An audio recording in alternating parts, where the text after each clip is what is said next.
Bom dia, meus irmãos. Saúdo a todos com a graça e a paz de nosso Senhor e Salvador Jesus Cristo. Hoje aqui, neste domingo, neste dia que o Senhor fez para a sua glória, dia 22/3/2020, aonde estamos unidos em um só propósito, em jejum, junto com todos os membros da Igreja Presbiteriana, atendendo a convocação do Supremo Concílio, dos sínodos e presbitérios e dos conselhos da igreja. Eu estou aqui para trazer uma mensagem bíblica, um estudo bíblico. Se hoje estivéssemos na igreja, seria na escola dominical. Porém, eu quero falar sobre o que as Escrituras nos diz em Isaías 26, do verso 20 ao verso 21. Um texto que eu acredito que nos orienta a como devemos nos comportar neste momento de pandemia em todo o mundo. E diz a palavra do Senhor: vai, pois, povo meu, entra nos teus quartos e fecha as tuas portas sobre ti. Esconde-te só por um momento, até que passe a ira. Este texto, o verso de número 20, foi comentado por vários reformadores na história da igreja. E eu gostaria de ver algo que John Calvino nos fala a respeito deste texto. Em primeiro lugar, quando começa a frase "vem, povo meu", neste versículo, ele exorta os filhos de Deus a exercitarem a paciência, a se calarem e a suportar com moderação seus problemas e aflições, e a permanecerem imóveis em oposição às tempestades violentas que pareciam dominá-los. Essa exortação era altamente necessária, pois o estado lamentável ao qual a nação foi posteriormente reduzida, ali o povo de Israel se encontrava oprimido pelos babilônicos. Então aquela aparência externa muito inconsistente, ela demonstrava que a promessa do Senhor não estava em afinidade com aquilo que eles estavam vivendo. O profeta, portanto, quando as pessoas estão angustiadas e não sabem para onde ir, as leva, por assim dizer, pela mão e as conduz a um lugar de segurança, a um lugar onde eles pudessem se tranquilizar, aposentar-se, onde podem se esconder até que as tempestades sejam abatidas. Quando ele os chama de seu próprio povo, ele ali está se referindo ao Deus soberano que os escolheu e os separou para serem chamados pelo seu nome. Então ele chama "vem, meu povo". É Deus tratando com a sua igreja, com o povo de Israel. E Deus orienta então ao seu povo dizendo: entra na tua câmara, ou entra no teu quarto, entra no lugar secreto. E por câmara, ele significa calma e postura da mente. É preciso entender que quando a Bíblia diz entra no teu quarto, fecha a tua porta em secreto e ali busca ao Senhor, necessariamente não é um lugar em si, um quarto, mas a mente, onde podemos buscar a Deus a qualquer hora, a qualquer momento, onde estão sendo travadas as mais terríveis batalhas. Então ele aqui encoraja e fortalece o coração para que haja uma firme crença, uma fé inabalável, e para que possamos esperar pelo Senhor, como Abacuque, depois de ter predito as calamidades que estavam prestes a cair sobre os judeus, diz que ele subiu à torre de vigia, a um local de segurança, e ali ele pôde aguardar pacientemente e silenciosamente o resultado. Lá em Abacuque 2:1 nós vemos isso. Então não é que ali devamos entrar, deitar, repousar e esperar as coisas passar, mas sim ali numa atitude vigilante em nosso quarto, em secreto, de temor ao Senhor, como hoje estamos fazendo em jejum, em oração, e muitos outros dias estamos fazendo. Isaías ele dá uma ordem semelhante nesta passagem, em Isaías 26, verso 20, quando ele fala aos piedosos para que quando eles vierem a ser atacados por várias tempestades, as quais não conseguem muitas vezes resistir, eles devem se fechar em sua câmara, em seu quarto, em um lugar seguro, na sua mente, onde a fé se torna inabalável, esperando e olhando para o Senhor. Logo em seguida ele diz: fecha as suas portas atrás de ti. Como não seria suficiente que sejamos fortalecidos contra os ataques violentos de tempestades, ele também nos pede que feche as portas. Isso se refere à firmeza, como se ele nos ordenasse a tomar boas medidas para não deixar nenhuma brecha para o diabo, pois ele penetrará facilmente em nossos corações se lhe for permitida a menor entrada. Então, quando a palavra de Deus diz fecha a porta, é a mente que devemos guarnecer, devemos fechar a porta e os nossos corações para que os dardos inflamados do maligno não penetrem, trazendo dúvida, insegurança, para que não sejamos levados por qualquer vento de doutrina, para que tenhamos uma visão correta do nosso Deus, da sua soberania, para que descansemos nas suas promessas e saibamos que Ele está cuidando de todas as coisas. Então, o profeta diz: fecha as suas portas atrás de ti. Ou seja, entra no teu quarto e ali fecha a porta e ali tem intimidade com o Senhor e descansa nas suas promessas. Aquiete-se e saiba que Ele é Deus. E logo em seguida, depois disso, ele diz: esconda-se por um momento.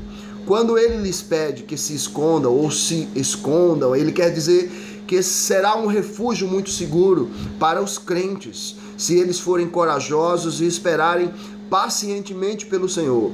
Pois, embora devamos manter corajosa e valentemente a disputa, ainda que o poder de Deus seja manifestado em nossa fraqueza, e é verdade, Deus manifesta seu poder em nossa fraqueza, nós não podemos nos entregar à fraqueza. Não há nada melhor para nós do que nos refugiarmos com toda a humildade sobre as asas de Deus, como um pintinho faz debaixo das asas de sua galinha, como Jesus desejou fazer com Jerusalém, colocá-la debaixo de suas asas, mas Jerusalém não quis, rejeitou ao Senhor, ao seu Salvador. Então nós devemos nos esconder ali, debaixo das asas do Senhor, devemos nos colocar nele, que é o nosso refúgio e a nossa fortaleza, para que nós, diante das tempestades, das adversidades da vida, estejamos em perfeita segurança. E se você observar, ele diz: esconda-se por um momento. E aqui nós somos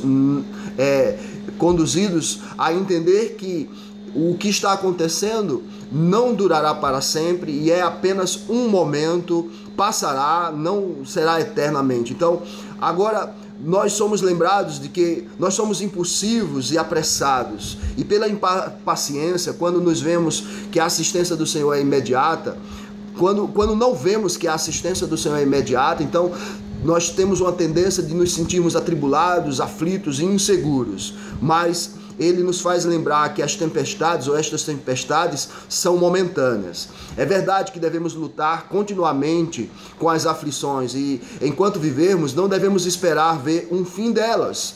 E, consequentemente, as aflições são, em nossa opinião, de duração muito longa. No mundo tereis aflições, disse o nosso Senhor Jesus, mas não podemos nos esquecer: tenha um bom ânimo, porque eu venci o mundo. Se compararmos com a eternidade, elas são passageiras, são momentâneas. Possuiremos alegrias imortais, estaremos num lugar onde Cristo enxugará dos nossos olhos toda lágrima. Então, será apenas um momento muito pequeno, estas aflições que enfrentamos aqui. Da mesma maneira, Paulo também mostra que as aflições leves e momentâneas que sofremos nesta vida não devem ser comparadas com o peso da glória eterna que esperamos receber. Ele nos fala isso lá em 2 Coríntios 4:17 e em Romanos 8:18. E aí ele conclui dizendo: até que a indignação passe. Ao adicionar isso, ele pretende remover todas as dúvidas dos crentes.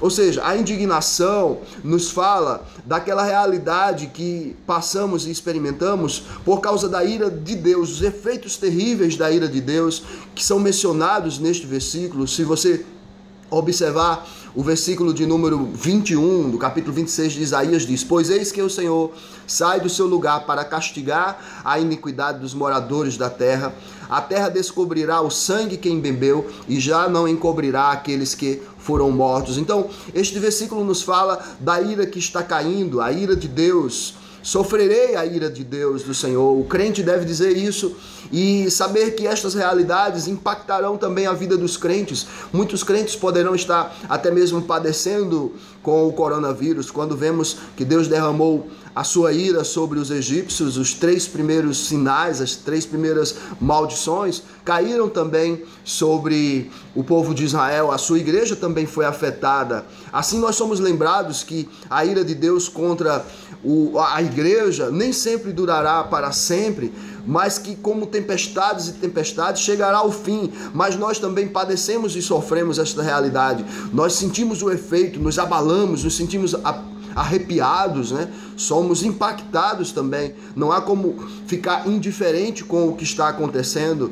Não há como nos tornarmos apáticos com relação à morte de tantas pessoas, ao sofrimento de tantas pessoas, ao choro de tantas pessoas. Mas não podemos esquecer que é a mão de Deus, o juízo do Senhor caindo sobre a humanidade. Porém, nunca devemos nos esquecer que é momentânea. A ira do Senhor não dura para sempre.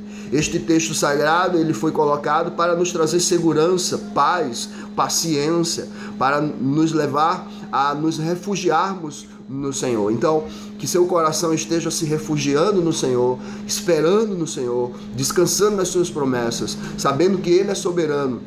Ele é aquele Deus que mata e Ele é o Deus que dá vida. Ele é o Deus que fere e Ele é o Deus que cura. E que a cura do Senhor, a bênção do Senhor esteja sobre vocês. Oramos neste dia de jejum para que Deus seja misericordioso e retire a sua mão de ira de sobre a nação brasileira e também de sobre todas as outras nações que estão padecendo com este mal. Bendito seja o nome do Senhor. Eu vou orar e rogar as bênçãos do Senhor sobre nossas vidas. Senhor Deus, em nome de Jesus, muito obrigado por este momento. Derrama da tua graça sobre nós, perdoa nossos pecados, ajuda-nos a esperar em Ti com paciência, com fé, com esperança e com amor. Fortalece-nos neste dia, que a Tua igreja, Senhor, ela se volte para Ti, esteja alicerçada em Tua palavra e que a Tua palavra seja, ó Deus, a nossa bússola, a nossa direção nesses dias. Em nome de Jesus, Senhor, é que eu oro e entrego a Ti a Igreja Presbiteriana de Panguaçu, de Arapuá e de Macau. Que o Senhor esteja iluminando a cada coração, trazendo refrigério e paz, e que mesmo em aflição, mesmo que, ó Deus, esta enfermidade venha a nos acometer, que continuemos a glorificar o Teu nome e saber que isto é por um breve tempo, não se compara à eternidade do juízo eterno, do lago de fogo e enxofre, e que há uma promessa dada pelo Senhor, de que o Senhor enxugará dos nossos olhos todas as nossas lágrimas. Em nome de Jesus que oro, ó Deus, e Te agradeço por tudo que o Senhor tem feito e pelo que ainda irás fazer. Amém. Fica na paz, Deus abençoe. Um bom dia a todos, um bom domingo. E hoje à noite estarei gravando, a pregação que estaria transmitindo no culto solene. Como não haverá culto solene, mas entendendo que a necessidade da pregação, estarei postando hoje para todos. Deus abençoe, fica na paz.